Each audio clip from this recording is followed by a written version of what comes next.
अगर आप इंडिया में ई कॉमर्स सेलिंग करना चाहते हैं और आप चाहते हैं कि आप अमेजोन, फ्लिपकार्ट, मीशो, जियो मार्ट जैसे प्लेटफॉर्म पे जाएं और ऑनलाइन सेलिंग करें, वो भी विदाउट जीएसटी, क्योंकि आज भी इंडिया में बहुत सारे लोगों के लिए जीएसटी लेना, प्रॉपर टाइम पे रिटर्न भरना, कोई नोटिस आ गई तो जवाब देना, या कोई टैक्स ऑफिसर उनके ऑफिस में विजिट करने आता है तो उनको मैनेज करना, क्योंकि बहुत सारे उसमें ऐसे भी होते हैं जो पैसे लेके जाते हैं, ऐसा बहुत बार देखा गया है। तो सारे लोग तो खैर ऐसे नहीं होते, लेकिन बहुत सारे ऐसे ऑफिसर्स होते हैं जो कुछ खर्चा पानी, जिसको हम इंडिया में बोलते हैं, उसको लेके जाते हैं। ये एक करप्ट सिस्टम है इंडिया का, जो अभी भी कहीं ना कहीं बैकएंड में चलता है। और ये सारे झंझटों से बचने के लिए बहुत सारे लोग जो ई कॉमर्स करना चाहते हैं, इंटरेस्टेड हैं, वो अपनी वेबसाइट से सेल करना चाहते हैं या ऑनलाइन स्टोर बना के सेल करना चाहते हैं, बट वो नहीं करते हैं क्योंकि उनके मन में ये डर रहता है कि पहले तो जीएसटी लेना पड़ेगा, और एक बार जीएसटी ले लिया तो गवर्नमेंट की नज़र में आ गए और अब प्रॉपर टाइम पे हर एक फाइलिंग करनी पड़ेगी। तो गवर्नमेंट ने ये देखते हुए पहले ही ये डिक्लेयर कर दिया था कि अब अगर आप इंडिया में ई कॉमर्स करना चाहते हैं, सेलिंग करना चाहते हैं, व्यापार करना चाहते हैं, चाहे वो ऑनलाइन हो या ऑफलाइन हो, तो एक हद तक अब आप बिना जीएसटी नंबर लिए हुए ये सारा काम कर सकते हैं। मैंने पहले ही एक वीडियो बना के आपको बता दिया था इस अपडेट के बारे में, लेकिन अब इस अपडेट में एक नया मोड़ आया है और प्रॉपर गाइडलाइन सीबीआईसी की तरफ से जारी कर दी गई है। इंडिया में जो लोग ई कॉमर्स करना चाहते हैं, ऑफलाइन बिजनेस करना चाहते हैं, उनके लिए ये न्यू गाइडलाइन बहुत काम की होने वाली है। और इसमें क्या क्या रिस्ट्रिक्शंस है, कैसे आप ऑनलाइन सेलिंग कर पाएंगे, कितने हद तक आपको इस गाइडलाइन का फायदा मिलेगा, ये सारी चीजें मैं डिस्कस करने जा रहा हूं। और अगर आपके दिमाग में ये चल रहा हो कि जीएसटी की अभी हम बात कर रहे हैं और आगे बीटीटी की बात सुप्रीम कोर्ट में चल रही है, बैंकिंग ट्रांजैक्शन टैक्स जो कि 1% लगना है, और जो लागू होने के बाद ये जीएसटी, वैट, इनकम टैक्स, ये सब कुछ खत्म हो जाएगा, जिसके बारे में ऑलरेडी मैं वीडियो बना चुका हूं। आई बटन पे आपको वो वीडियो भी मिल जाएगी। लेकिन बीटीटी को लागू होने में थोड़ा सा टाइम है, क्योंकि अभी ये सुप्रीम कोर्ट में इसका डिस्कशन चल रहा है। गवर्नमेंट ऑफ इंडिया से उनका पक्ष मांगा गया है, उनका जवाब मांगा गया है, और एक प्रॉपर सुनवाई इस पे चल रही है। ये डिपेंड करेगा सुप्रीम कोर्ट के ऊपर और गवर्नमेंट ऑफ इंडिया के ऊपर कि बीटीटी को कब लागू करेगी, और अगर ये लागू होता है तो उस रूल्स में क्या अमेंडमेंट किए जाएंगे। क्योंकि अगर बीटीटी लागू हो गया तो इंडिया में ये टैक्स का जो मकड़ जाल है वो बिल्कुल ही खत्म हो जाएगा। लेकिन जब तक बीटीटी लागू नहीं होता है तब तक आपको जीएसटी या इनकम टैक्स को फॉलो करना ही पड़ेगा। तो अगर अब आप इंडिया में ई कॉमर्स करना चाहते हैं या ऑफलाइन बिजनेस करना चाहते हैं और आप बचना चाहते हैं जीएसटी के झंझट से, तो उसके लिए नई गाइडलाइन में बहुत सारे चेंजेस किए गए हैं, वो ध्यान से समझ लेते हैं। तो चलिए इस वीडियो में आगे बढ़ते हैं। चैनल पे नए हैं तो चैनल को सब्सक्राइब जरूर कर लीजिएगा। सबसे पहली बात मैं आपको बता दूं, गाइडलाइन आप स्क्रीन पे देख पा रहे होंगे, मैं आपको इसकी समरी बता देता हूं। इसकी समरी ये है कि अगर आपका टर्नओवर, एग्रीगेट टर्नओवर 40 लाख से कम है, 40 लाख से कम है, तो आप हकदार हैं विदाउट जीएसटी सेल करने के लिए। लेकिन उसमें भी ये रूल है कि आपको पहले अपनी कंपनी का या अपना प्रोप्राइटरशिप का पैन कार्ड बनवाना पड़ेगा। पैन कार्ड तो आपको अभी भी लेना पड़ेगा।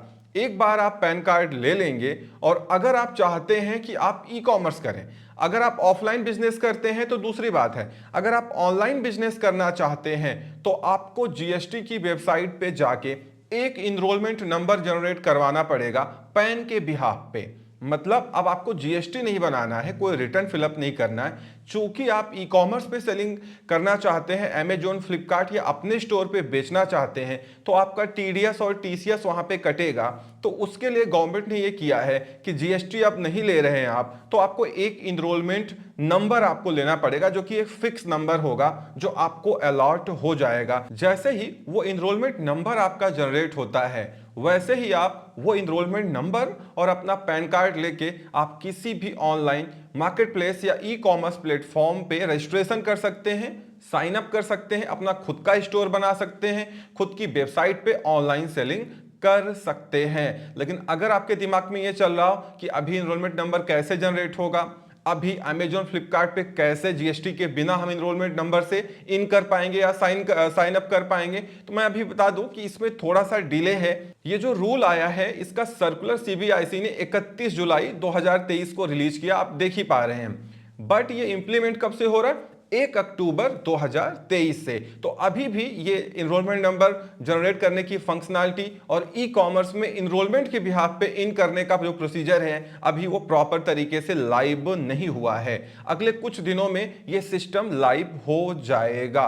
लेकिन यहां पे जो सबसे बड़ी लिमिटेशन है वो ये है कि अगर आप विदाउट जीएसटी ई कॉमर्स करते हैं तो आप उसी स्टेट में कर पाएंगे जिस स्टेट से आपने इनरोलमेंट नंबर लिया है। मतलब आप इंटर स्टेट सेलिंग बिल्कुल नहीं कर पाएंगे, आप इंट्रा स्टेट सेलिंग कर पाएंगे। अब देखना यह है, देखो पहली बात तो यह है कि ये उनके लिए अच्छा है जो कि एक स्टेट में अपना बिजनेस ऑनलाइन लाना चाहते हैं, अपनी ई कॉमर्स वेबसाइट बना के अपने स्टेट में सेल करना चाहते हैं, या अपने स्टेट में e commerce business Amazon Flipkart के थ्रू करना चाहते हैं।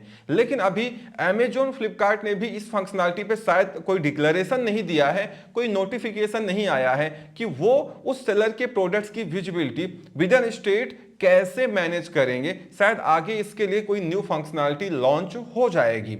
लेकिन अभी क्या है, इस रूल में एक लूप होल भी बन रहा है कि एक स्टेट में आपको एक इनरोलमेंट नंबर मिलेगा और उस इनरोलमेंट नंबर के थ्रू आप उस स्टेट में ऑनलाइन सेलिंग कर सकते हैं। तो क्या हम अगर 10 इनरोलमेंट नंबर ले लें 10 डिफरेंट स्टेट्स का, तो इसका मतलब हम 10 डिफरेंट स्टेट्स में ऑनलाइन सेलिंग कर सकते हैं। तो हमारी विजिबिलिटी जो है वो उन 10 स्टेट्स में हो जाएगी। लेकिन ओवरऑल जो सम है टर्नओवर का वो 40 लाख से ज्यादा नहीं होना चाहिए। और इसमें सीबीआईसी ने यह भी बताया है कि अगर अब आपका मन होता है कि आप पैन इंडिया ई कॉमर्स करें, ऑनलाइन सेलिंग करें, आपका बिजनेस बड़ा हो रहा है, तो बहुत आसानी के साथ में आप उसी इनरोलमेंट नंबर को आगे जीएसटी में कन्वर्ट कर सकते हैं, या इनरोलमेंट नंबर से जीएसटी नंबर जनरेट कर सकते हैं या सीए से करवा सकते हैं। और जैसे ही आपका जीएसटी नंबर जनरेट होगा, अब आप पैन इंडिया ऑनलाइन सेलिंग कर सकते हैं। वैसे ही आपका जो इनरोलमेंट नंबर है वो फ्रीज हो जाएगा। अभी तक इस रूल में कुछ और भी गाइडलाइंस अभी आना बाकी हैं। इसमें यह है कि अभी गवर्नमेंट शायद ये नोटिफाई करेगी कि अगर हम 10 स्टेट में बिजनेस करना चाहते हैं तो क्या हम 10 स्टेट्स के लिए 10 डिफरेंट इनरोलमेंट नंबर जनरेट कर सकते हैं, क्योंकि इसमें ये लिखा है कि एक स्टेट के लिए एक इनरोलमेंट नंबर ही दिया जाएगा। अब इसमें और क्या रेफरेंस होगा ये आगे अभी क्लियर हो जाएगा। जैसे ही इसमें नई गाइडलाइन आती है या नया क्लैरिफिकेशन आता है, मैं वीडियो बना करके अपलोड करूंगा और आप इसको जान पाएंगे। ये रूल उनके लिए बढ़िया है जो ई कॉमर्स में एंट्री करना चाहते हैं और अपने ऑफलाइन बिजनेस को विद इन स्टेट ऑनलाइन लेके आना चाहते हैं, या वो विद इन डिस्ट्रिक्ट या विद इन एरिया अपने ऑफलाइन बिजनेस को ऑनलाइन करना चाहते हैं और उनका टर्नओवर 40 लाख रुपीस मतलब 40 लाख रुपए से कम है। वैसे इसके बारे में मैंने ऑलरेडी वीडियो बना के आपको बता ही दिया था। ये नया क्लैरिफिकेशन है तो ये आप जानते रहिए। और अगर आप ई कॉमर्स करना चाहते हैं तो इस लिमिटेशन में रह के जो मैंने डिस्कस किया है, आप इंडिया में ई कॉमर्स कर सकते हैं। बट याद रखिएगा, इंडिया में ई कॉमर्स करना एक टास्क है और उसके लिए आपके पास नॉलेज भी होनी चाहिए, क्योंकि अभी आपका कंपटीशन लोकल होता है, लेकिन जब आप ई कॉमर्स में आते हैं तो आपका कंपटीशन नेशनल लेवल पे होता है। इसीलिए प्रॉपर सोच समझ के, प्रॉपर स्ट्रेटजी बना के, एक ब्रांड लेके साथ में आइए और अच्छी स्ट्रेटजी आपकी रहेगी तो ई कॉमर्स में अभी बहुत सारा बूम देखना बाकी है, तो आप भी उसका फायदा उठा सकते हैं और अपने ई कॉमर्स बिजनेस को इंडिया में अभी भी ग्रो कर सकते हैं। बहुत बड़ा पोटेंशियल अभी ई कॉमर्स में है जो आगे और भी इंक्रीज करेगा। तो इस वीडियो में इतना ही। उम्मीद करता हूं वीडियो पसंद आई होगी। Thank you so much for watching.